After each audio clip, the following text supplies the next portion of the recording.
16 minutes after 7 o'clock on this Youth Day. A warm welcome to you if you've just tuned in. You're with the AN Report. Let's give you a quick reminder of the top stories we're tracking for you this hour. South Africa reaching yet another agonizing COVID-19 milestone. Fatalities breaching the 58,000 mark. In fact, 208 people having succumbed to the virus in the past 24 hours. Police in the northwest have opened several inquest cases after the recovery of 20 bodies from an old mine shaft in Orkney in Klerksdorp. That's a developing story that our reporters are trying to unpack for you here on the panel. Now, on today's Youth Day commemorations, South Africa commemorating the class of 1976 who rose up against the enforcement of Afrikaans as a medium of instruction in schools. That student uprising was a key event in the anti-apartheid movement, with some student leaders joining the armed struggle in exile. Let's fast forward, 2015, students rising up again, this time to demand free, decolonized higher education through the Fees Must Fall movement. Both these events fueled by the anger, by the frustration of young South Africans who were impatient for change. So on this special Youth Day broadcast, we examine whether parallels between the two can be drawn and how far we are in realizing the demands of the student movement. And to help us unpack these issues, we're joined now by student activist Fasiha Hassan, Rhodes University SRC President Lebogang Nkambule, and Zuko Lugalo, the Nelson Mandela University SRC Deputy Secretary General. To all of our guests, a warm welcome to you and thank you for joining us on this Youth Day. Where do we begin? Fasiha, I'd like to actually begin with you as a former student activist. Do I call you a former student activist? Take us back to 2015. And, you know, as you do that, try to reflect for us on 1976 as well and how we can draw parallels between these two youth movements. Thank you so much for having me. I think as your viewers know, in 2015, a number of us as a collective had taken to the streets in the name of a free, quality, decolonized education. But we know that this fight didn't just start in 2015. It's been an ongoing process for many, many years. And in many ways, June 16th is a way to commemorate that. So in 1976, young people took to the streets very much for similar arguments around access to higher education, or rather to basic education, and access to that space. And then fast forward, I think it was something like 40-something years now, to where even in 2020, young people have had to protest and had to force their way through, also in the name of education. And I think it's something that we really need to deeply reflect on, because we can't keep having situations where young people need to fight for their space and fight for such a basic human right such as education. So for me, June 16th is a fundamentally important day, but it also brings home the fact that we as young people are still fighting a number of different battles that we really shouldn't have to be fighting in this day and age. I mean, the heartbreak about us being here on June 16, 2021, 45 years later. Zuko, I'd like to bring you in here as a sitting Deputy Secretary General of an SRC at a university. What is so heartbreaking about this moment is the kinds of challenges still facing the youth today. Thank you. You take a good look that during that time, or at that time of generation of 1976, the struggles that students that time, or student leadership that time was fighting for, are still the same or a bit common to those that today we're still fighting for. Meaning that there is no change or huge difference when it comes to the education space in terms of government implementation or government's willingness to make that change. So we've always been subjected to buying education, being subjected to encounter a lot of barriers in order to enter in the university space. So it is still something that was fought for by previous generations. So I would also say that generation of 1976 movement acted as a launching pad of what is happening even today. So we're still subjected on the same conditions. So there's no quite difference. So it's a bit disappointing, even post apartheid. So yeah, it's quite confusing. Thanks. Lebogang, you know, I'm just looking at the unemployment statistics again for our country. This is for the first quarter of 2021. the official unemployment rate among young people between the ages of 15 and 34, it's at more than 46%. I mean, that's a staggering number. And of course, it's not a long stretch. I mean, these are connected issues, the unemployment rate in the country and our education system today. Thank you so much. Indeed, I do agree. And just for the contextual reality that we are currently finding ourselves in, I mean, 2021, as student activists, we took to the streets once again when we saw the immense defunding of students. And when you try and draw on these parallel structures when it comes to the defunding of students and the type of education that students receive, and that also delving into the decolonized and into the unemployment rate that we find ourselves in as a country, we really start to think of the realities that come into play to say that the type of education that we receive, it being very relevant to the kind of employment that we'll be able to receive upon being graduates and upon leaving the university system. And when you see that the immense defunding is very much going to have a fundamental effect into our unemployment rate that we are finding ourselves in, to say that you will have high number of graduate unemployment and youth employment. So I really think that as a country today, it is a sad reality also for a lot of young people and the youth to reflect on. Fasiha, you know, it's a big question to ask yourself, how far do we go as we unpack the material conditions facing the youth in our country today? I mean, do we go to the pit latrines that have increased over the past financial year in certain segments of the country? Do we go to the fact that school children, primary school children, are still having to cross bridges over rivers just to get to class, literally risking their lives to try and get an education? You know, how far back do we go? How deep do we go? Look, my argument is always going to be we have to go as far back as we need to. In fact, it's quite shocking that there's been regression in those circumstances, and I think it's even more shocking for us to have such a high unemployment rate and for it not to be considered a national crisis. Even now, I think it was last week, I debated in the NCOP, and I was calling for us as leaders and for us as student activists and everybody in the country to acknowledge what's going on to young people as a national crisis. Whether you look at it as graduate unemployment, whether it's young people who are falling into pit latrines and dying, we have a major crisis on our hands. And the honest truth is that we know the majority of the population is young.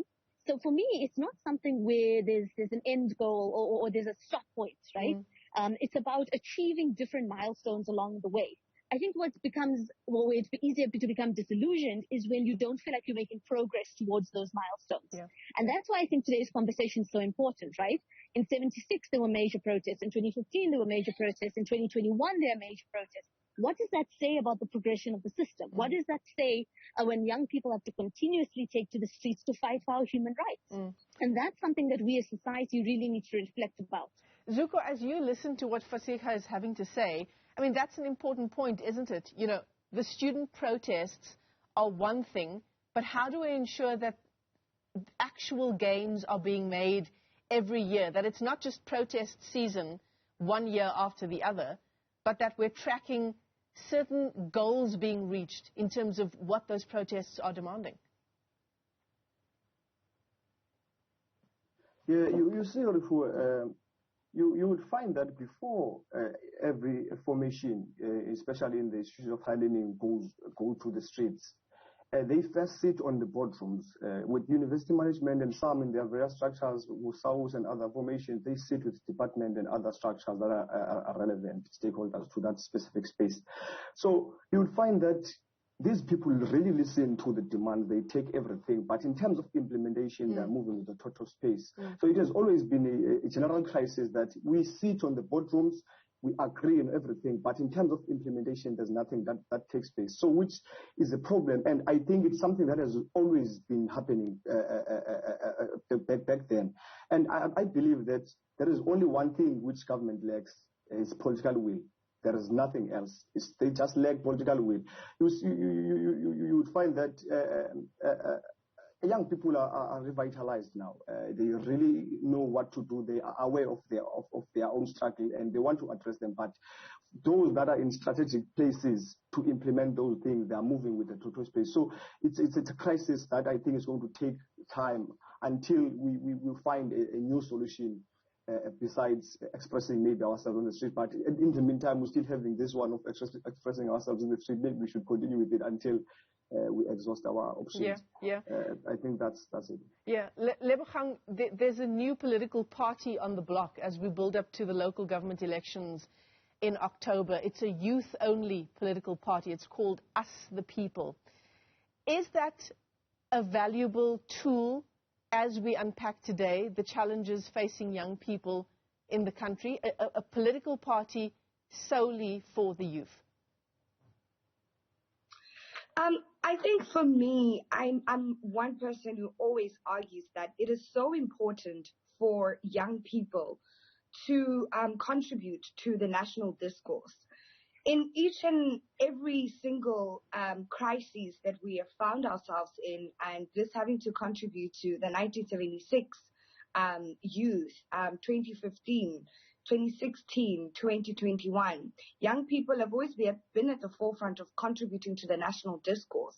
Because I think when we come to discuss issues and crises, it is so important that it is the human dignity that must continuously be recognized. So I think it's so important, and I'll continue to emphasize that is an important factor of young people being at the forefront of having to ensure that they are contributing to the national discourse and continuously articulating the issues that are facing young people. Because the rhetoric around young people are the future, young people are the now.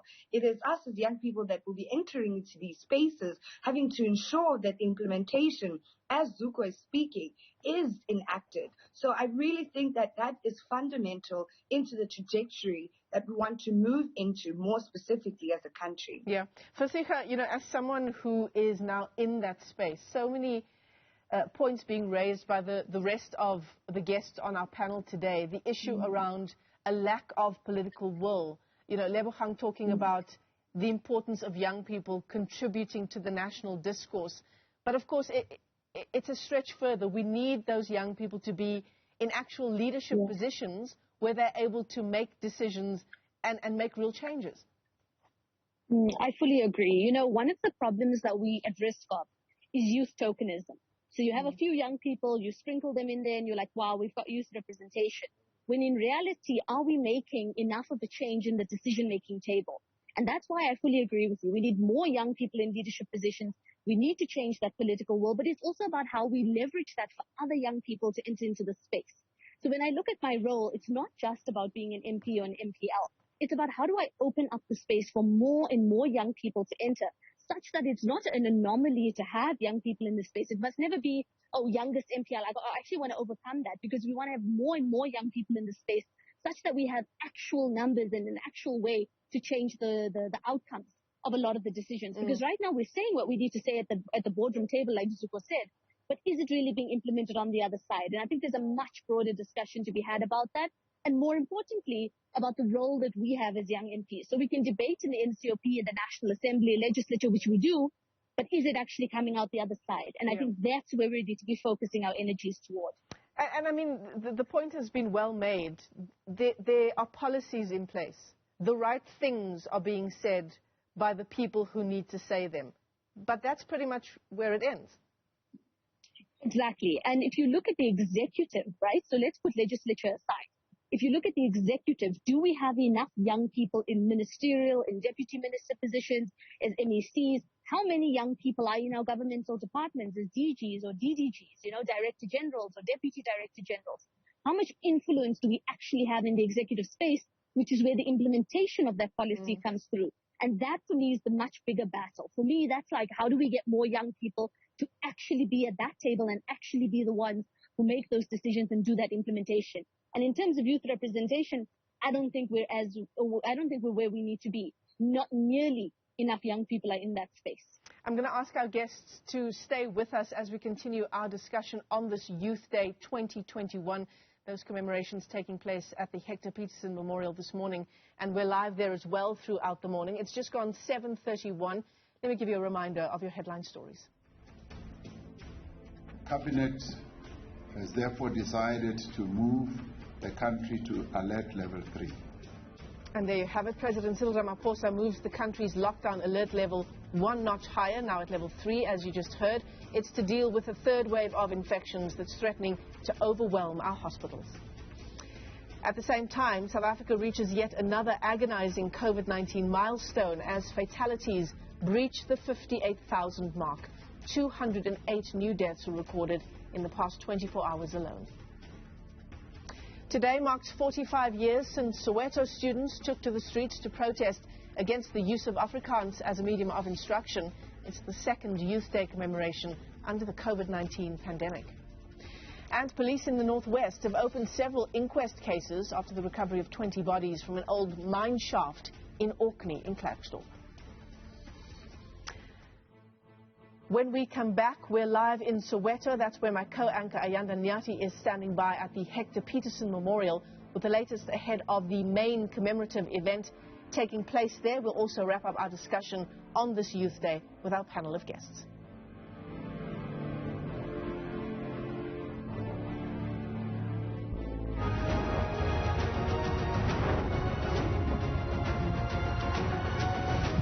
Well, a warm welcome to you. If you've just tuned in, we're in conversation with Lebogang Kambule, who is Rhodes University's SRC president, Zuko Lugalo, who is Nelson Mandela University's SRC deputy secretary general, and Fasiha Hassan, who is a former student activist. And of course, it's as we continue to reflect on this Youth Day commemorating the Soweto uprisings in 1976, how much of the material conditions for young people have changed over the past 45 years. Lebogang, I want to bring you in here as we continue to reflect on this day, you know, those commemorations that are taking place in Soweto this morning at the Hector Peterson Memorial.